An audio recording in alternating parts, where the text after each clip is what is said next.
Welcome again to another quick tutorial. This time how to protect your wp-config file. One of your most important WordPress files. Contains all the configuration details for your website.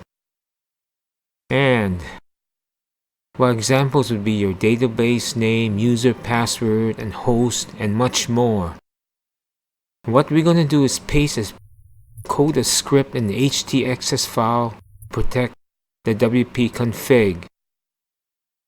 And I have previous videos on how to download and upload the htaccess file, which you can see in the description below.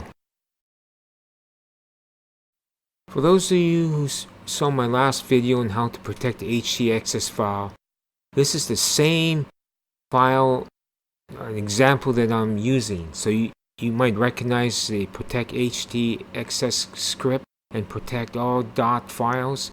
So what we're going to do in the bottom here is paste the protect wp-config file. What it does is denies anyone or any visitor from accessing this file or viewing this file. So once you paste it in your htaccess file, save it and so it can be re-uploaded to the server.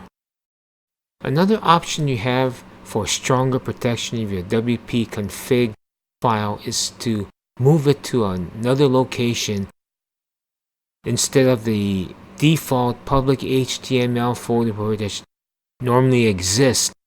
You can also change the name to config.php as an example to hide it even more. But caution, this is a difficult task, it's time consuming, and there's no room for error or your website will crash. The link, if you want to try it, is found in the description below.